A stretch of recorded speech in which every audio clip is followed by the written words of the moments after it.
Gubernur Bengkulu nonaktif Agusrin M. Najamuddin Selasa petang tadi akhirnya menjalani eksekusi di Lapas Cipinang, Jakarta Timur. Agusrin dijebloskan ke LP Cipinang terkait putusan kasasi Mahkamah Agung dalam kasus korupsi, dana bagi hasil pajak bumi dan bangunan, serta biaya perolehan hak atas tanah dan bangunan.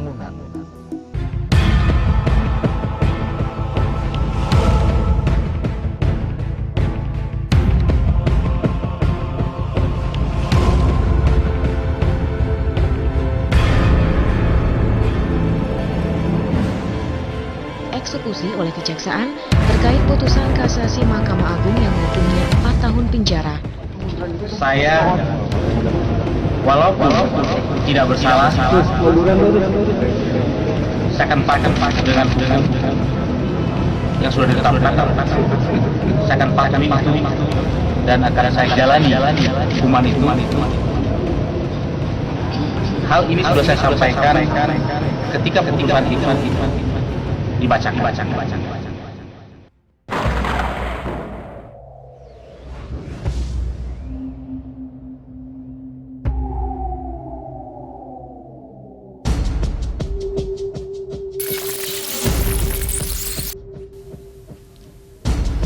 Tahun 2004 adalah tahun pertama bagi Provinsi Bengkulu memilih pemimpin secara langsung. Dalam hajatan politik ini, tiba-tiba muncul seorang kandidat, anak muda yang terbilang fenomenal bernama Agusrin M. Najamuddin. Pada awal kemunculannya, tidak satu pun meyakini bahwa anak muda ini bakal menjadi gubernur Bengkulu. Agusrin adalah sosok muda yang unik, sosok yang berdarah campuran Serawai Rejang dan beristrikan orang Jawa.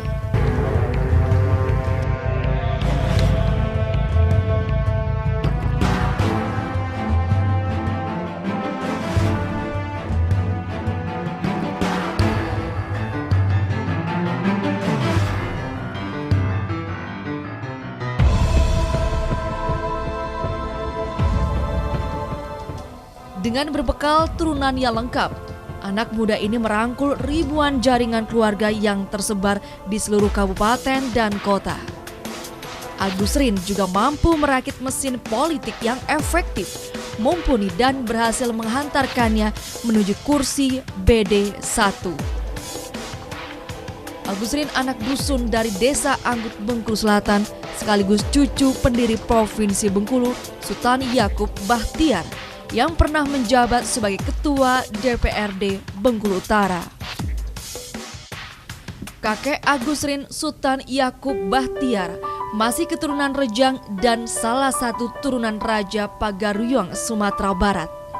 Nenek Agusrin sendiri masih berdarah Sumatera Selatan.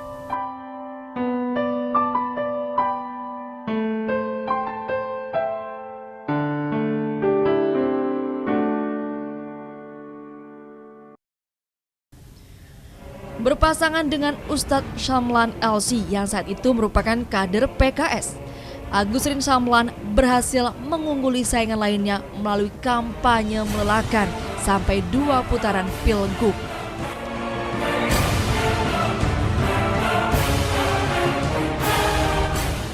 Sejak awal pasangan ini terkenal fenomenal dan kontroversial. Tapi di balik itu, ternyata sosok Agusrin inspirasi dengan kejutan-kejutan dengan berhasil merombak wajah Bengkulu secara cepat dan signifikan.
Setelah penantian yang panjang, akhirnya tepat tanggal 29 November 2005, Presiden melalui Mendagri melantik pasangan Agusrin Syamlan menjadi Gubernur dan Wakil Gubernur Bengkulu periode 2005 hingga 2010. Termuda dan pertama dipilih langsung.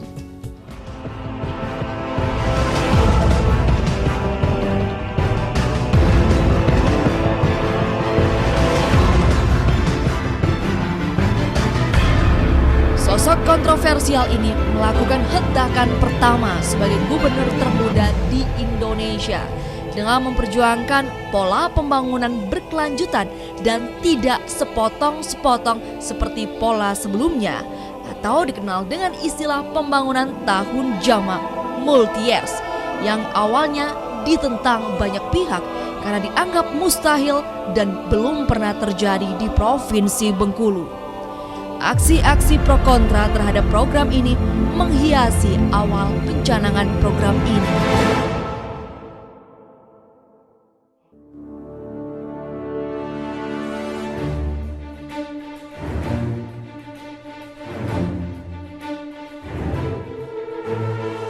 Tidak ada yang tidak mungkin bagi seorang Agusrin. Pasangan ini langsung tancap gas.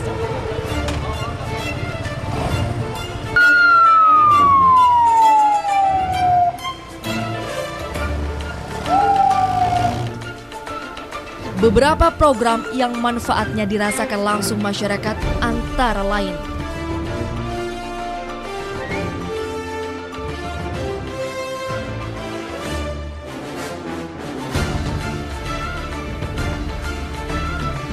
membangun pantai panjang, sport center, view tower, meningkatkan derajat para petani dengan membagikan ribuan unit hand traktor kepada kelompok tani di seluruh penjuru Provinsi Bengkulu. Agusrin juga membagikan bibit padi dan sawit kepada petani serta memperbaiki irigasi. Agusrin pun tanpa segan turun ke sawah bersama para petani. Sebuah harapan besar. Bagi saya tidak penting siapa yang berbuat. Yang penting kabupaten ini makin hari makin baik. Siapa saja, itu masalah kepala desa yang berbuat, masalah Pak Camat yang berbuat, Pak Bupati yang berbuat, pemerintah pusat yang berbuat, pemerintah provinsi. Yang penting kabupaten ini makin hari makin baik. Itu yang penting. Jangan terlalu banyak mengeluh di depan publik. Karena rakyat kalau kita sudah mengeluh terus, lalu rakyat harus melapor kepada siapa lagi nantinya. Jadi kita harus mengeluh dengan cara kita sendiri. Kalau kita mau mengeluh sesama kita. Kalau kita mengeluh di depan rakyat, nanti rakyat tidak berani lagi mengeluh di depan kita.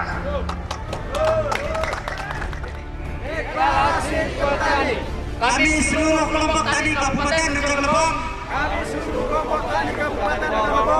menyatakan satu, sangat berterima kasih kepada Gubernur Bengkulu Bapak Haji Agusrin M. Najamuddin dengan adanya bantuan hand traktor kami dapat meningkatkan usaha produksi pertanian. Tanaman khususnya padi.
Di sektor olahraga, setelah melalui penantian berpuluh-puluh tahun, di tangan Agusrin mimpi masyarakat Bengkulu, PS Bengkulu mampu berlaga di divisi utama akhirnya terwujud.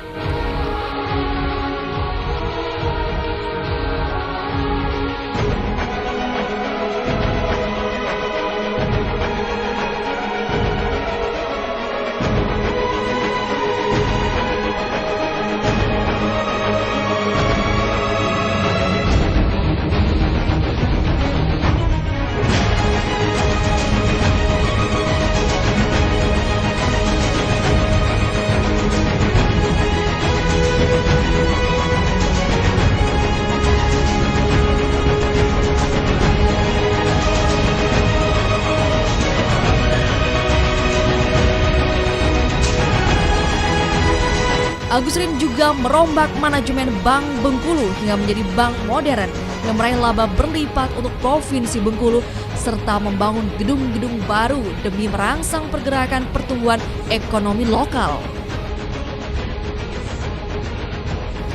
Dia juga melakukan terobosan di sektor pertanian dengan mengintervensi harga jual tandan buah segar sawit sehingga harga di tingkat petani mampu bersaing dan memberikan kesejahteraan langsung bagi petani sawit di pedesaan.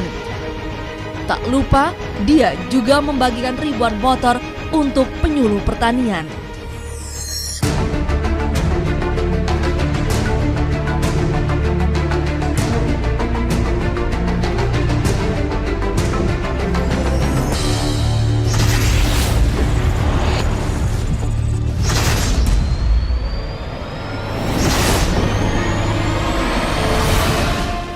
Di bidang pendidikan, kesehatan, Agusrin memberikan terobosan dengan meningkatkan layanan di Rumah Sakit M. Yunus.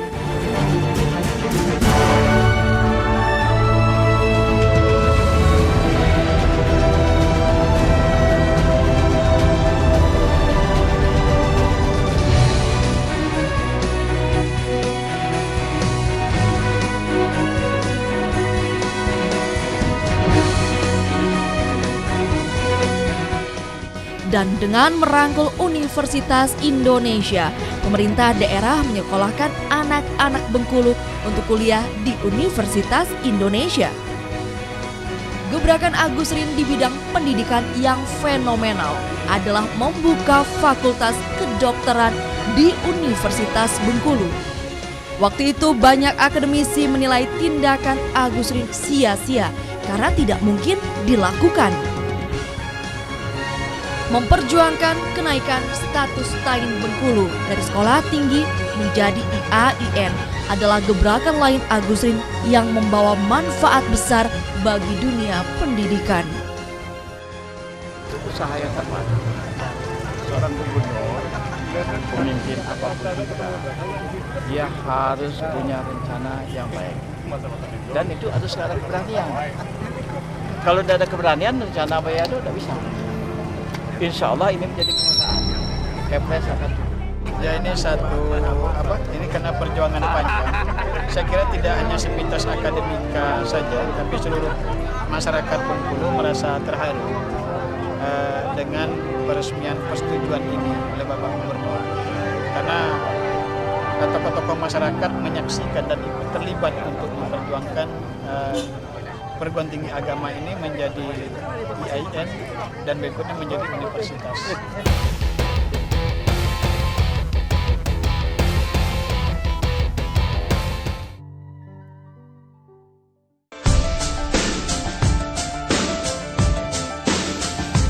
Dalam rangka menggeliatkan perekonomian Bengkulu, Agusrin sengaja mengajak beberapa maskapai penerbangan, salah satunya Mr. Rusdi Kirana, CEO Lion Air, agar dapat membuka rute ke Bengkulu. Dan akhirnya diikuti oleh maskapai penerbangan lainnya, sehingga jumlah penerbangan Bengkulu, Jakarta, dan sebaliknya menjadi lebih ramai.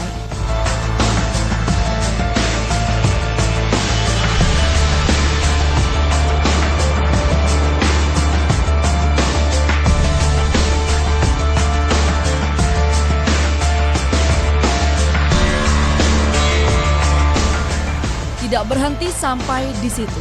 Langkah fenomenal Agus Rin, anak muda pemberani dengan semangat pantang menyerah ini juga dikenal memiliki ide-ide gila. Bahkan orang sulit menalar jalan pikirannya.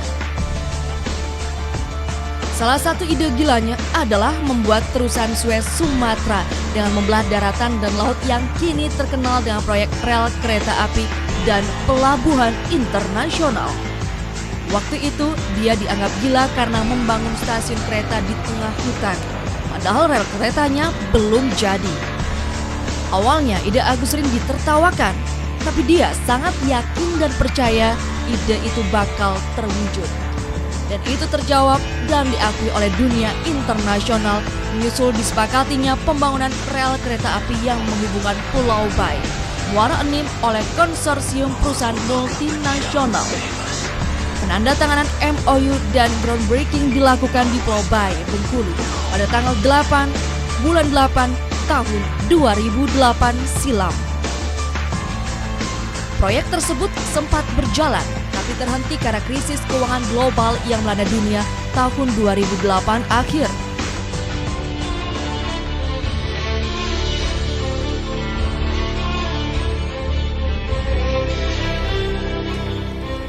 Dalam bidang keagamaan, Agus Rin mempelopori dan memperjuangkan Bengkulu menjadi embarkasi antara jemaah haji.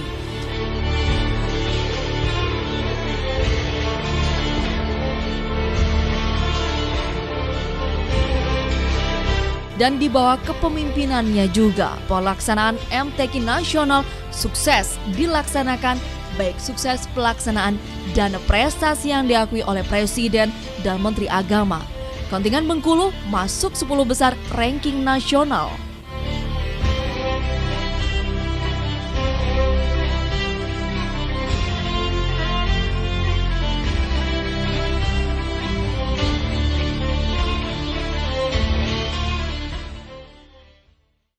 Mengurai satu persatu apa yang sudah dilakukan Agus Rin seakan tidak ada habisnya. Masih banyak program lain yang dilakukan Agus Rin selama menjabat sebagai gubernur yang memberikan manfaat bagi masyarakat.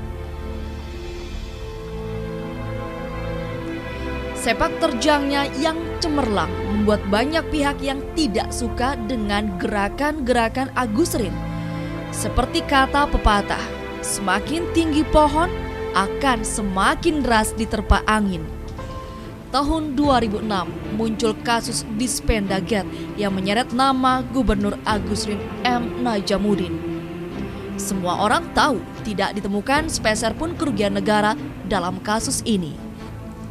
Dan pengadilan juga sudah memutuskan ada pemalsuan tanda tangan gubernur oleh anak buahnya. Namun nama Agus Rin tetap dipaksakan masuk dalam kasus ini dan Agus Rin pun ditetapkan sebagai tersangka.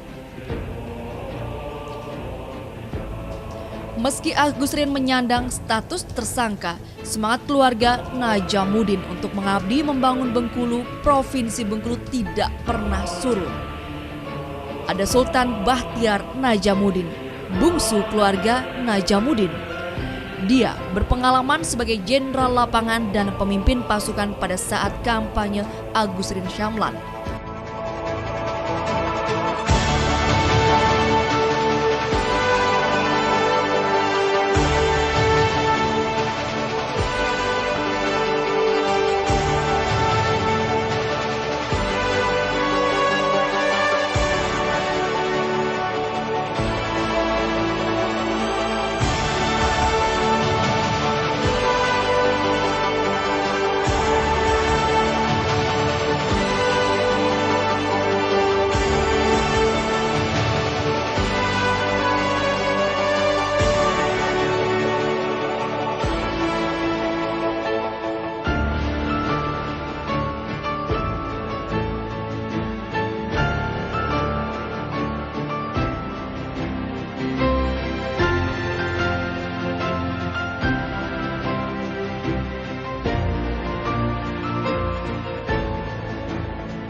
Sultan juga matang berorganisasi dan berbisnis.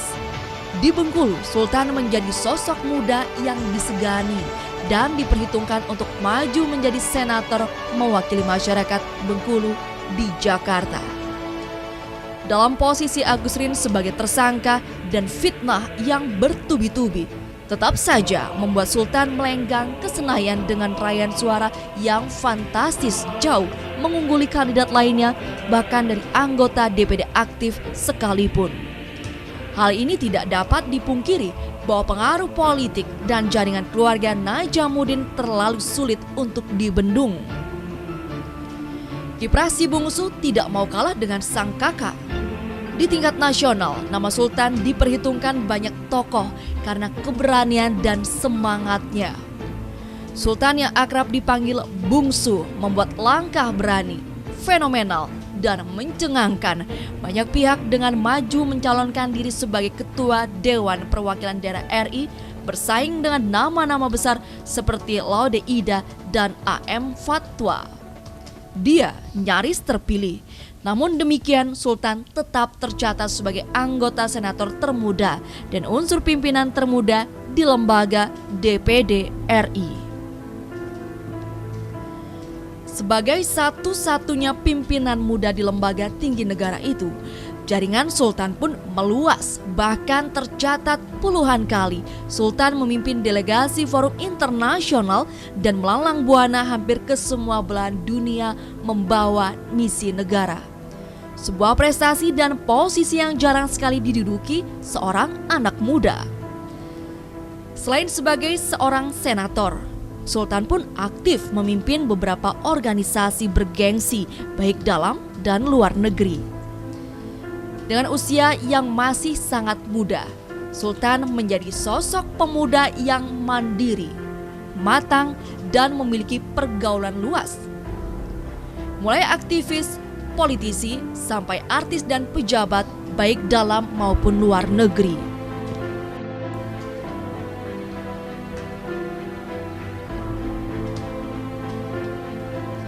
Mendekati akhir masa jabatan pada tahun 2010, peta politik lokal Bengkulu kembali memanas. Beberapa tokoh baru maupun muka lama berharap mampu menghempaskan Agus Rin pada periode pilkada gubernur berikutnya karena dianggap peluang terpilih kembali kecil mengingat status tersangka yang disandangnya. Tapi kenyataan berkata lain, Agus Rin menang 1 putaran.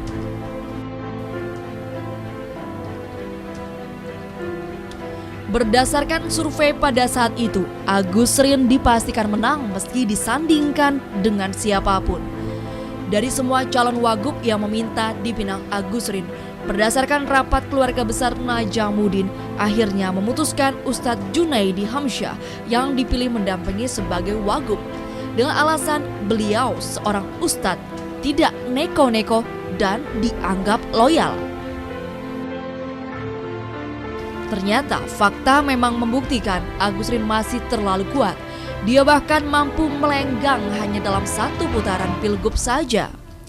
Tingkat kepuasan masyarakat terhadap kepemimpinan Agus Rin yang dianggap berhasil membawa perubahan ternyata masih dirindukan mayoritas masyarakat Bengkulu.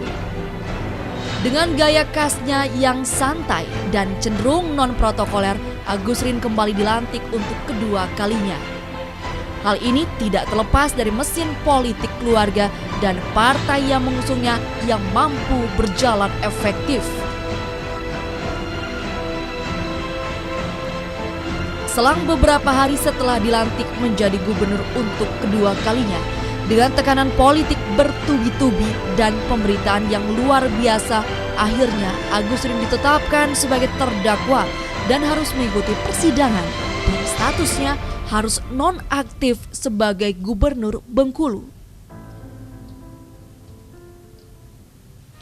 Setelah menjalani persidangan yang melelahkan, akhirnya putusan Majelis Pengadilan Negeri Jakarta Pusat menjatuhkan putusan bebas murni pada Agus Rin karena terbukti secara sah meyakinkan tidak bersalah dan tidak ditemukan kerugian negara, bahkan tanda tangan beliau terbukti dipalsukan.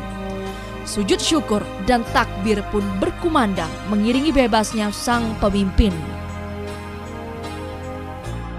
Agusrin pun akhirnya pulang kampung ke Bengkulu dan disambut haru oleh ribuan pendukungnya yang memadati bandara dan meneriakan yel-yel hidup Agusrin. Isak tangis pun pecah, menambah suasana haru saat Agusrin bertemu dengan anak-anak yatim piatu yang telah lama ditinggalkannya hidup tanpa seorang bapak. Kami semua bersaudara duduk di beranda mendengar cerita ayah tentang kehidupan. Kalau nanti datang waktu orang hanya memandang pada harta, pada pangkat dan kekayaan. Anak-anakku, dekatkan hatimu padaku, bahwa kita diciptakan semua sama adanya. Kita semua adalah sama, tanpa harta apakah ada keangkuhan. Kita semua adalah sama, tanpa jabatan apakah ada wibawa. Itu hanya untuk sementara. Setiap kehidupan adalah fana.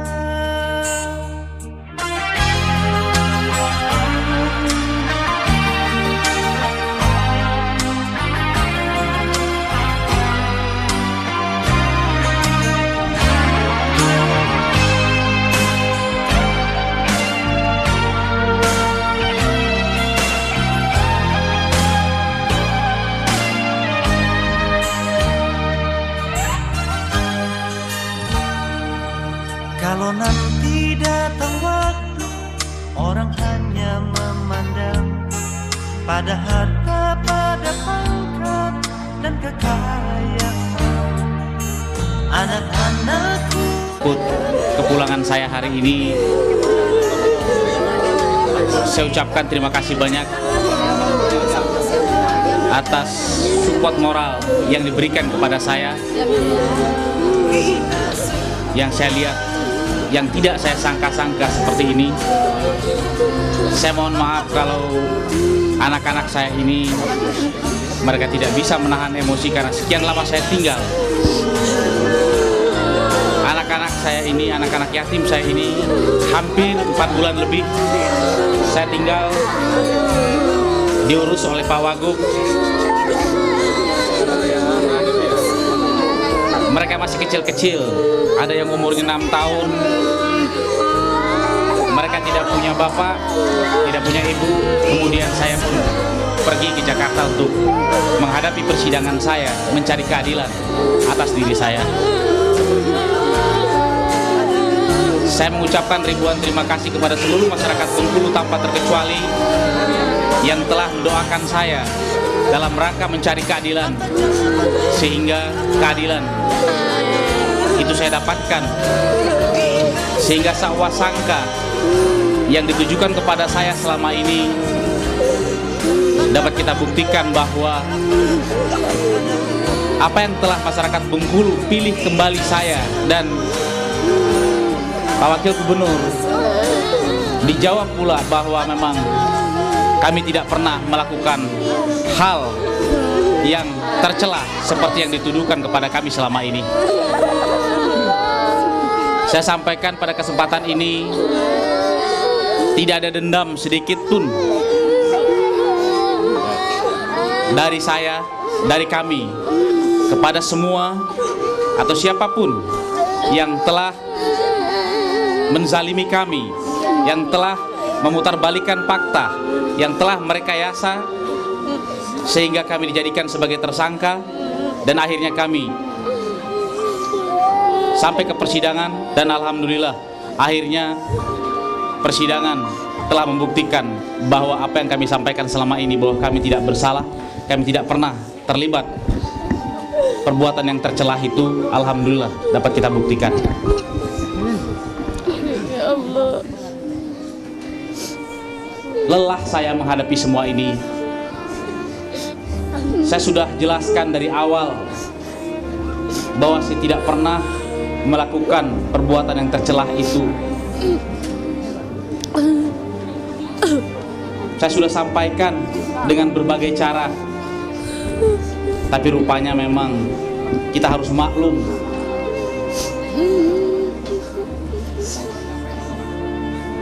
Betapa sulitnya posisi kejaksaan pada situasi seperti sekarang ini yang telah menetapkan kami sebagai tersangka, lalu kemudian di tengah jalan bukti-bukti yang menjadikan kami sebagai tersangka itu terbukti tidak benar, tapi karena desakan politik, desakan opini yang ada, sehingga posisi kejaksaan juga sulit untuk menghentikan kasus kami ini di tingkat kejaksaan. Walaupun kami yakin sesungguhnya persoalan kami ini tidaklah layak atau tidaklah pantas dibawa ke pengadilan, karena semuanya sudah terang benderang pada saat di kejaksaan. Tapi kita mengerti, kita maklum bagaimana sulitnya posisi kejaksaan di tengah-tengah opini yang terbentuk sekarang ini. Akhirnya dilimpahkan juga kami ke pengadilan, dan di pengadilan dari awal kami sudah mengundang semua pihak agar kiranya dapat mengikuti secara langsung setiap kali persidangan kami. Bahkan kami memohon kalau tidak keberatan kiranya menyiarkan secara langsung setiap persidangan kami. Syukur kami mencatat, kami merekam seluruh persidangan, jalannya persidangan. Kurang lebih hampir 60 CD, kurang lebih hampir 6 kamera video kami siapkan untuk merekam jalannya persidangan. Tidak ada satu detik pun di dalam persidangan itu yang tidak terekam dengan baik. Alhamdulillah ternyata di dalam persidangan jelas terlihat bagaimana tuduhan bahwa ada kerugian negara di Provinsi Bengkulu ini tidak ada. Tidak benar, tidak ada kerugian negara seperti yang dihembuskan oleh orang-orang tertentu yang sengaja ingin mendiskreditkan kami. Tuduhan adanya keterlibatan kami alhamdulillah terbukti tidak ada satupun yang dapat dipertanggungjawabkan isu itu. Tidak ada sedikit pun keterlibatan kami, dan itu semua terlihat dan tergambar di persidangan. Akhirnya keinginan kami untuk mencari keadilan itu kami dapatkan di pengadilan. Seharusnya kami diadili di Bengkulu, tapi atas permintaan mahasiswa, LSM, dan orang-orang tertentu, kalau diadili di Bengkulu jangan-jangan pengadilannya tidak fair. Akhirnya dipindahkan ke Jakarta. Kami nurut saja, ayo kemana saja kami ikut, karena kami yakin kami tidak bersalah. Sekarang sudah diadili di Jakarta, terus apa lagi? Sudah lelah kami menghadapi semua ini, sudah lelah kami menghadapi segala tuduhan-tuduhan ini. Syukur alhamdulillah atas seluruh doa masyarakat Bengkulu, semuanya sudah terjawab bahwa tuduhan itu adalah tidak benar. Sekali lagi, tidak ada dendam sedikit pun dari saya, dari kami, kepada semua pihak yang telah merekayasa, yang telah memfitnah, yang telah memutarbalikkan fakta, yang membuat saya harus berpisah dengan anak-anak yatim kami sekian lama karena harus menghadapi persidangan di Jakarta. Persoalan belum selesai, saya harus menghadapi dan harus meminta doa. Mudah-mudahan saya segera dapat diaktifkan kembali menjadi gubernur aktif di Indonesia. Kita serahkan kepada mekanisme yang ada dan pada Allah Subhanahu wa Ta'ala. Selalu saya berdoa karena saya tidak punya jalan lain kecuali hanya berdoa. Saya yakin adalah hak Allah.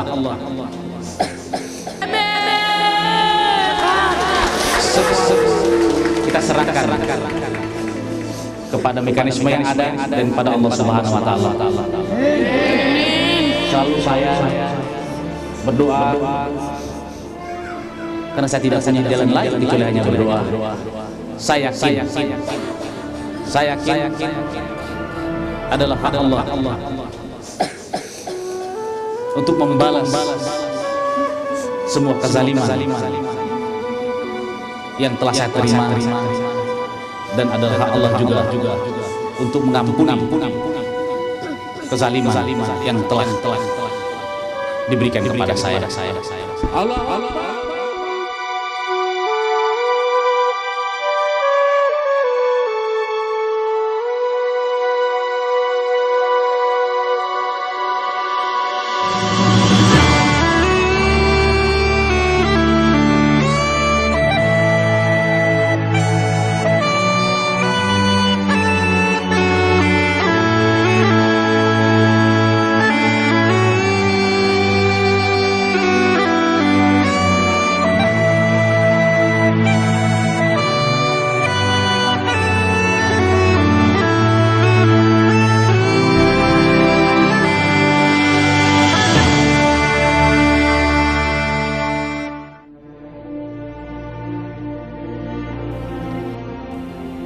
Kabar gembira ini sayangnya tidak berlangsung lama.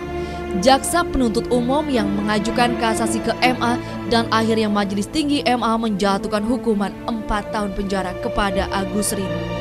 Hal ini menjadi pukulan berat bagi seluruh keluarga dan pendukung Agus Rin di Bengkulu. Bahkan seorang profesor hukum mantan Menhumkam Yusril Iza Mahendra dibuat sangat terkejut dan heran karena ini satu-satunya kasus korupsi yang tidak menimbulkan kerugian negara, tapi harus menghukum bahkan menghilangkan hak politik sebagai kepala daerah.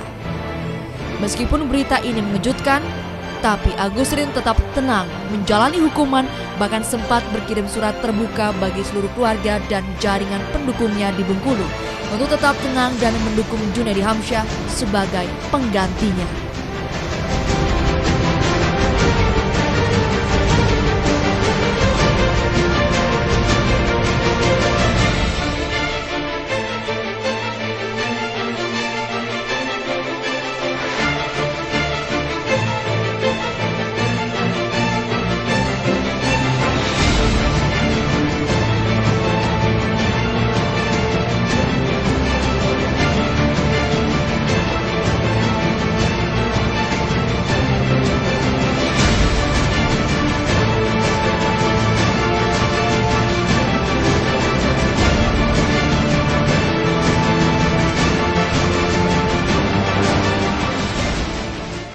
Naiknya Junaidi Hamsyah menjadi gubernur definitif menggantikan Agus Rin menyisakan kursi wagub yang kosong.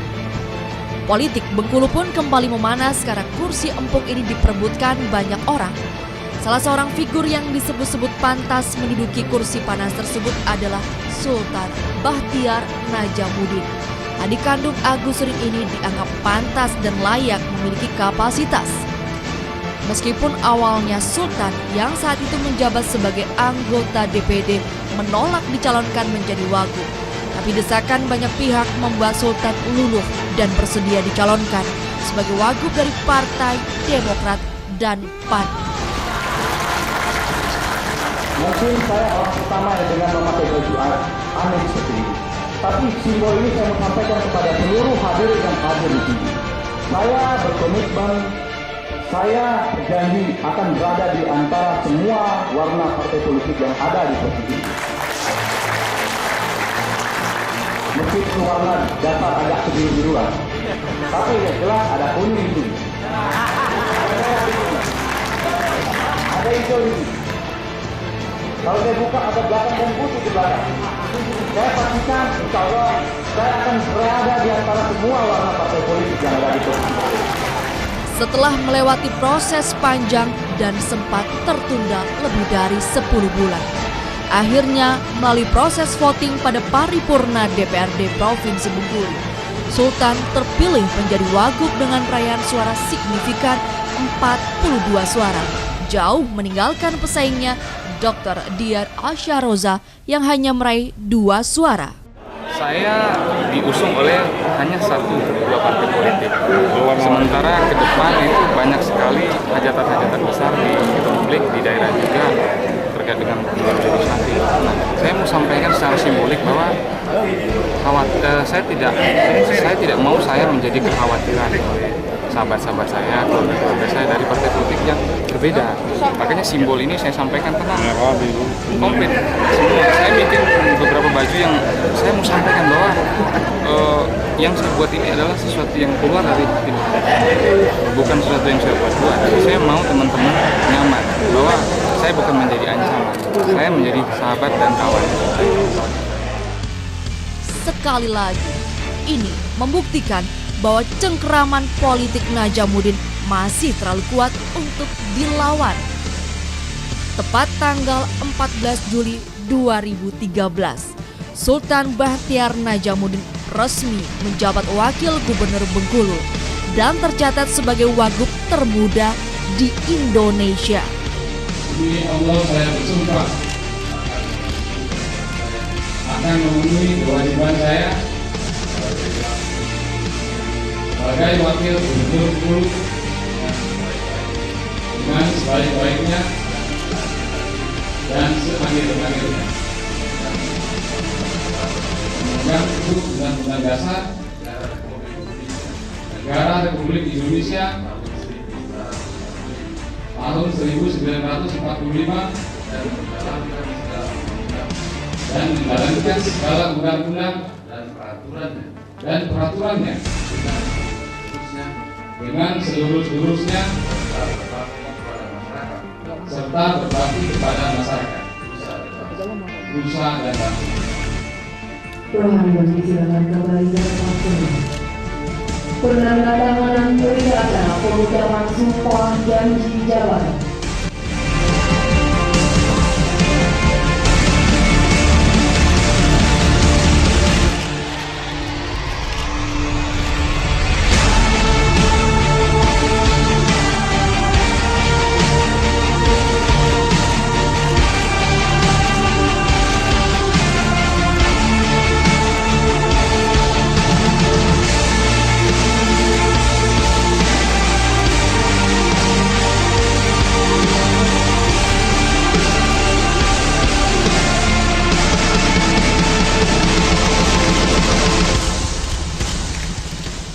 Pelantikannya pun sangat istimewa dan tercatat dalam sejarah Bengkulu satu-satunya acara pelantikan yang dihadiri pejabat tinggi negara.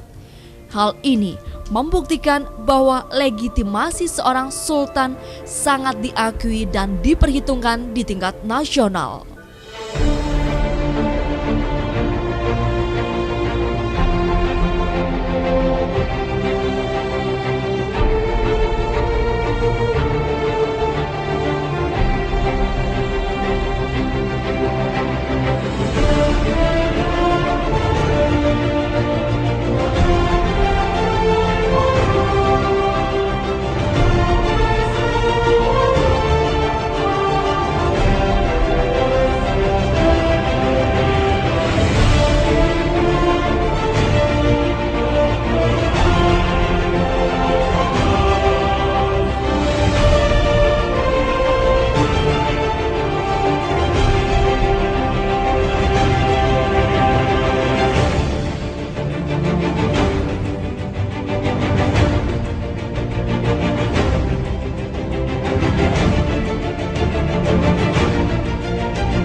Jalan ini masih belum seberapa bagi kita, sahabat.